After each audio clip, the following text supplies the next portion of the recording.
আসসালামু আলাইকুম ওয়া রাহমাতুল্লাহি ওয়া বারাকাতুহু। প্রিয় দিনী ভাইগণ, কেমন আছেন সবাই? আশা করি আলহামদুলিল্লাহ ভালো আছেন। এই আলোচনাটা শুনে আমার একটু খারাপ লাগলো। মানে আমি বিষয়টা বুঝতে পারতেছিলাম না। তো ভাবছিলাম অনেকদিন ধরেই আলোচনাটা আ আমার মনের কথাটা প্রকাশ করব আপনাদের সাথে। কিন্তু এই আলোচনাটার পরিপ্রেক্ষিতে আরেকটা আলোচনা আমি না পাওয়াতে বা মন্তব্য না পাওয়াতে আমি এ বিষয়টা ঘাটাঘাটি করে কিছু তথ্য সংগ্রহ করলাম।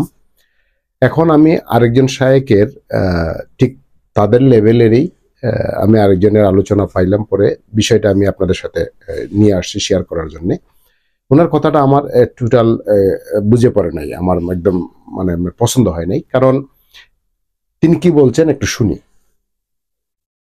তো এক নেকি হয়নি। আপনি পড়ছেন আল্লাহুম্মা সাল্লি আলা মুহাম্মাদ ওয়া আলা আলি মুহাম্মাদ কামা সাল্লাইতা আলা ইব্রাহিম ওয়া আলা আলি ইব্রাহিম ইন্নাকা হামিদুম মাজিদ। আপনি পড়ছেন আল্লাহুম্মা ইন্নী যালামতু নাফসি যালমান কাসীরা ওয়া লা ইয়াগফিরু যুনুবা ইল্লা আনতা ফাগফিরলি মাগফিরাতাম মিন ইনদিক ইন্নাকা আনতাল গফুরুর রহিম। অর্থ জানেন না, এক নেকি হয়নি আপনার। আপনি পড়ছেন আল্লাহুম্মা ইন্নী أعوذ بك من عذاب جهنم وأعوذ بك من عذاب القبر وأعوذ بك من فتنة المسيح الدجال وأعوذ بك من فتنة المحيا والممات اللهم إني أعوذ بك من المأثم والمغرم। পড়ছেন 70 বছর যাবত, এক নেকিও হয়নি আপনার। আচ্ছা, আমার এখানে তো নেকির আর সওয়াবের প্রশ্ন না। মেইন প্রশ্নটা হচ্ছে এই দোয়াগুলি সালাতের ভিতরে যখন আমরা পড়ি বা এই দোয়াগুলি যখন আমরা এমনিও পড়ি, এগুলো হচ্ছে আল্লাহ সুবহানাহু ওয়া তাআলার কাছ থেকে ক্ষমা পাওয়ার জন্য। আল্লাহ সুবহানাহু ওয়া তাআলার কাছ থেকে ক্ষমা পেয়ে আমরা যেন জান্নাত পাই বা বিচার দিবসে যেন আমাদের বিচারটা সহজ হয়, এগুলোর অর্থ হচ্ছে এগুলা। এখানে নেকি আর বেকির আমার মানে বুঝে আসে না।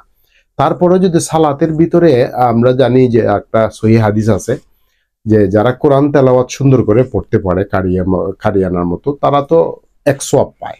আর যারা কষ্ট কইরা আল্লাহর কালাম আল্লাহর কিতাব পড়ে সূরা কেরাত পড়ার চেষ্টা করে তেলাওয়াত করে, তখন তো প্রতিটা তাদের ডাবল সওয়াব হয়। তো বুইজা পড়লে তো সওয়াব আছেই, আর না বুইজা পড়লে হয়তো ডাবল সওয়াব, মানে এত সুন্দর করে না পড়তে পারলেও।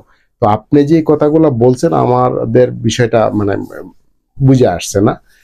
এটাতে মানুষ নিরুৎসাহী হয়ে যাবে আল্লাহর জিকির করতে, সালাতের দিকে আসতে। কারণ আমি বুঝি না, কোনো সওয়াব হয় না, নেকি হয় না, তো আমি পইরা কি করব?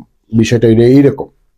আচ্ছা, চলুন আমরা আরেকজনের আলোচনাটা শুনি, আসলে বিষয়টা কি রকম তিনি দেখেন।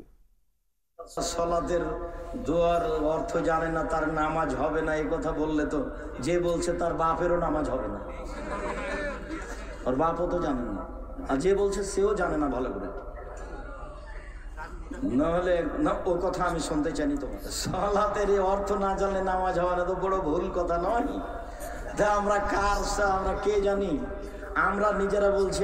আমি যদি বলি তো আমার বাপের নামাজ হয়নি, এমনি চলে গেছে, আমার বাপ তো জানতো না। এখন যে বলছে তার বাপ জানে না, একবারে নগদ। তুমি না হলে বাস্তব পরীক্ষা করে দেখো। আসলে বিষয়টা একটু কষ্টদায়ক। কারণ না বুঝলে যে আপনার নেকি হবে না বা সালাত হবে না বা সওয়াব হবে না, বিষয়টা এরকম একটা খুবই একটা খারাপ লাগে বিষয়টা শুনে।